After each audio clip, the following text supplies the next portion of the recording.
अस्सलाम वालेकुम स्टूडेंट्स, आप सब लोगों को खुश आमदीद मेरे इस चैनल बायोलॉजी मेरे साथ में। स्टूडेंट्स, आप सब लोगों का एक चैप्टर है आपकी बुक में क्लास 12 में। उस चैप्टर का नाम क्रोमोसोम एंड डीएनए है। तो स्टूडेंट्स, उसी चैप्टर में कॉन्सेप्ट आता है। अच्छा, ये जो कॉन्सेप्ट है ये उस चैप्टर से भी रिलेटेड है और फंडामेंटली ये पूरी बायोलॉजिकल साइंस, आपकी बायोटेक्नोलॉजी, जेनेटिक्स और माइक्रोबायोलॉजी, इन सब फील्ड से रिलेटेड भी टॉपिक आता है।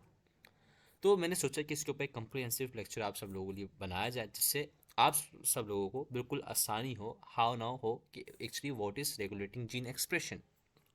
सो today this is our topic. So let's we actually take an introduction about what is gene expression and why it is used for the cell.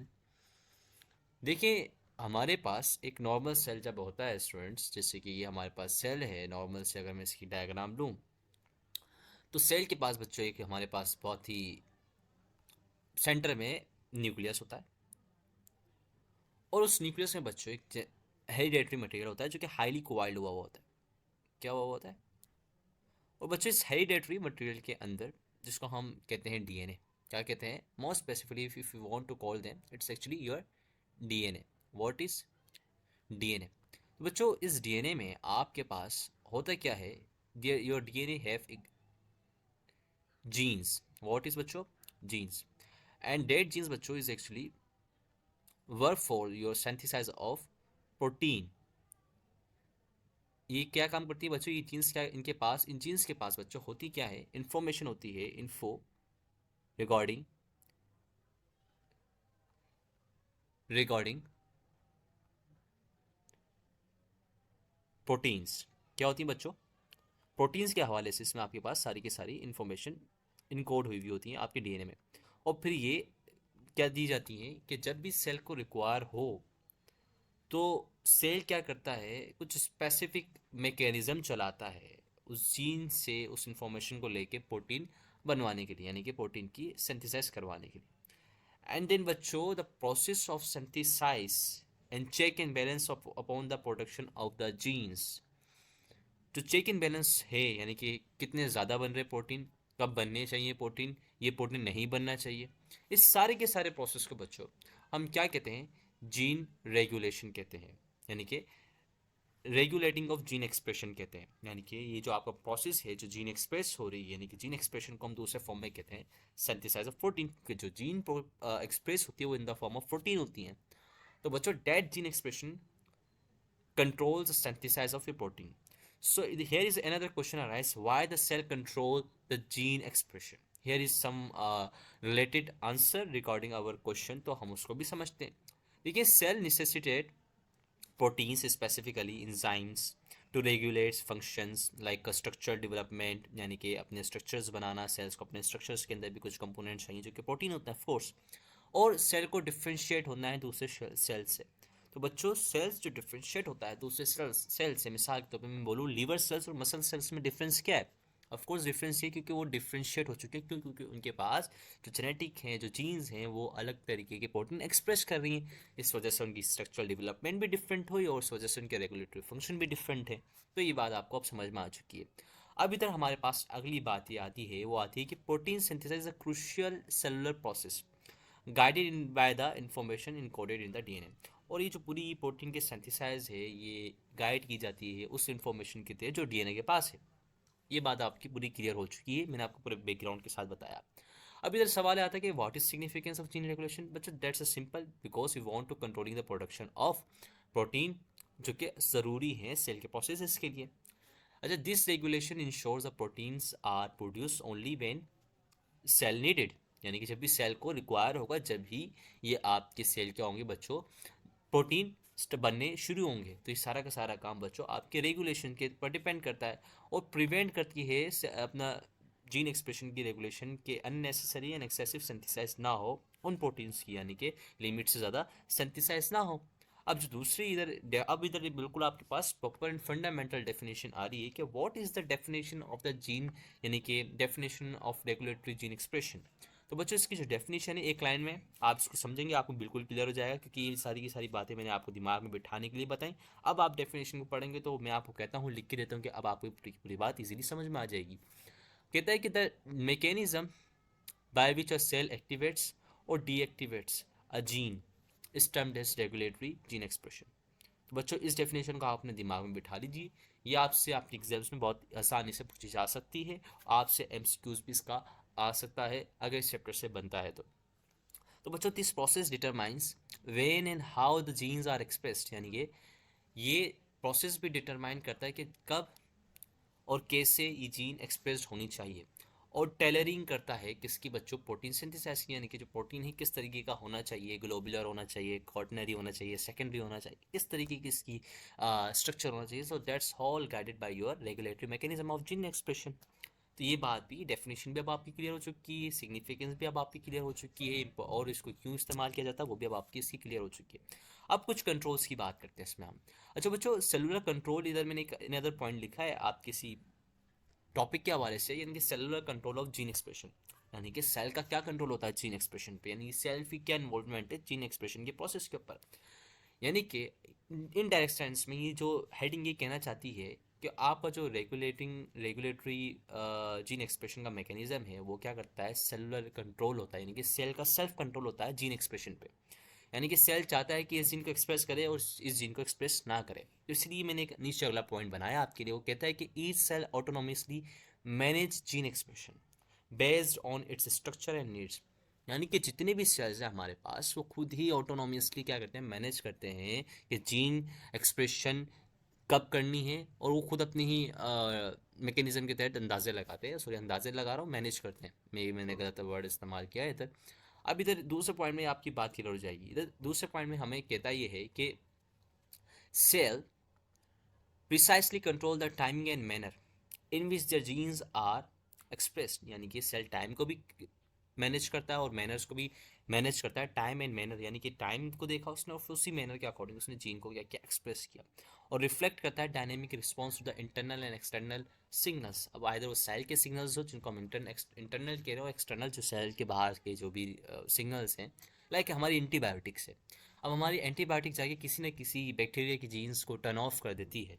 अब बच्चों जो turn off करने का प्रोसेस, जाहिर सी बात है कि उस एंटीबायोटिक ने आपकी जीन एक्सप्रेशन में जाके डिस्टर्बेंस कॉज करी, जिसकी वजह से वो जीन्स टर्न ऑफ हो गई।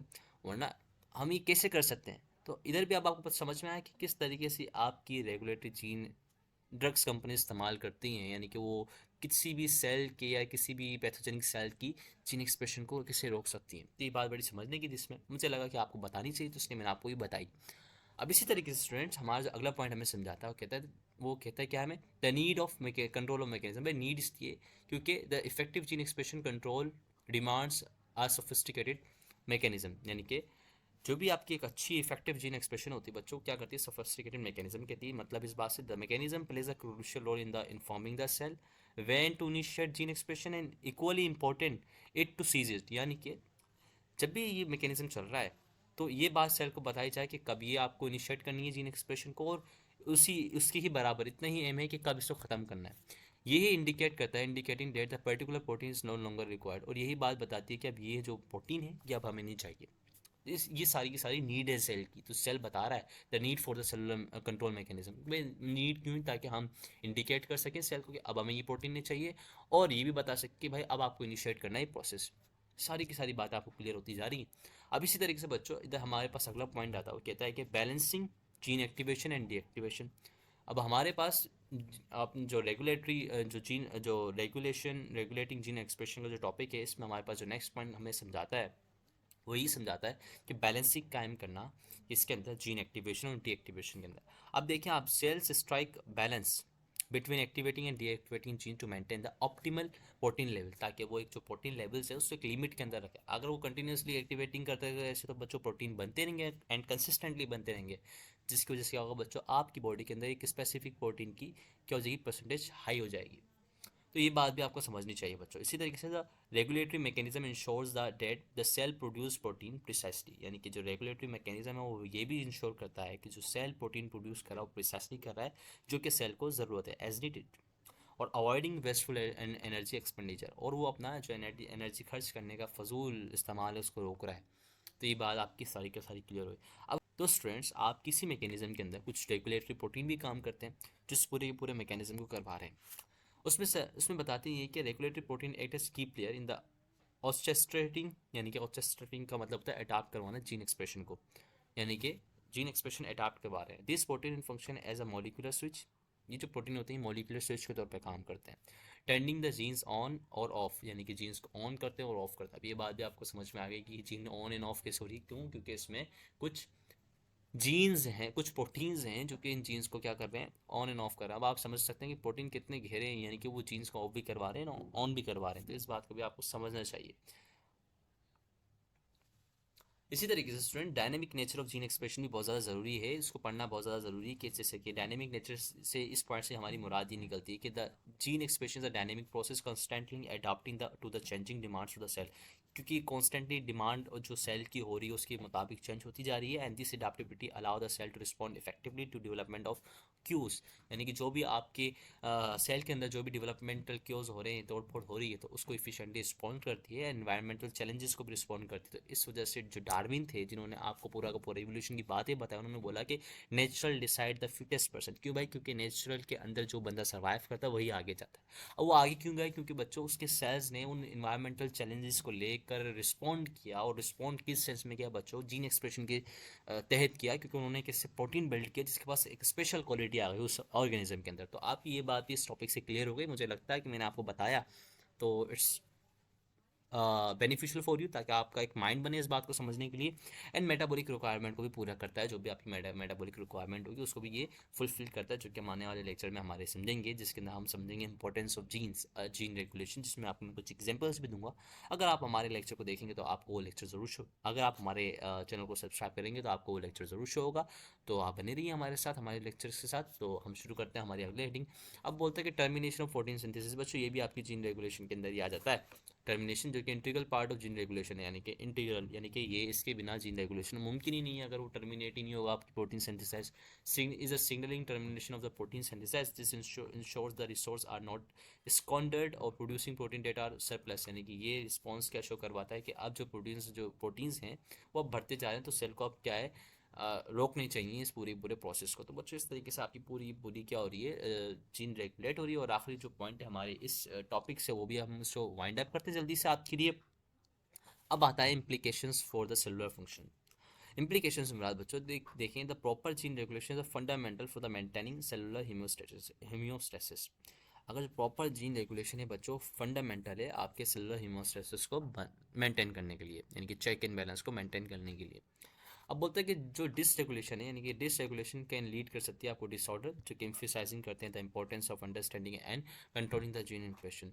अब डिसऑर्डर्स बच्चों आपके फंक्शनल हो सकते हैं, मेटाबॉलिक हो सकते हैं ज़्यादातर। जैसे मिसाल के तौर पर मैं आपको एग्जांपल देता हूँ, आपके जो लीवर के जितने भी ज़्यादातर आपके वो होते हैं डिसऑर्डर्स होते हैं बच्चों, ज़्यादातर आपकी क्यों ख़राब होते हैं? क्योंकि लीवर सेल्स की जो जीन रेगुलेशन होती है वो बच्चों डिस्टर्ब हो जाती है, जिस वजह से एबनॉर्मल सिंथेसाइज ऑफ प्रोटीन्स आपके लीवर में होती है, जो कि चेक की जाती है लीवर फंक्शन टेस्ट से। और जो लीवर फंक्शन टेस्ट हम देखते हैं तो उसमें पता चलता है सारे के सारे एंजाइम्स बढ़े हुए आ रहे हैं, जो कि नॉर्मल कंडीशन में बड़े हुए नहीं होते। तो बच्चों इस तरीके से ये इनडायरेक्ट वे के अंदर आपका सेल रेगुलेशन आपके पूरे के पूरे मेटाबॉलिज्म के अंदर क्या कर रहा है, एक रोल अदा करता है। अगर ये सेल, अगर आपकी बॉडी के अंदर ये regulatory gene mechanism of gene regulation ना हो जीन एक्सप्रेशन के ऊपर, तो फिर हम तो इधर बैठ भी नहीं सकते, हम बात भी नहीं कर सकते, क्योंकि इतनी ज़्यादा मिकदार के अंदर प्रोटीन प्रोड्यूस होंगे। तो मेरे हिसाब से मेरी आपसे यही काइंड रिक्वेस्ट है कि अगर आपको आज हमारा ये लेक्चर पसंद आया हो तो यार काइंडली लाइक कर लो, सब्सक्राइब कर लो मेरे इस चैनल बायोलॉजी में साथ को, ताकि मैं आप सब लोगों को अगले लेक्चर में ही पढ़ाऊँ इसी तरीके से। तो तब तक के लिए अल्लाह हाफिज़, पढ़ते रहिए, मोटिवेट रहिए।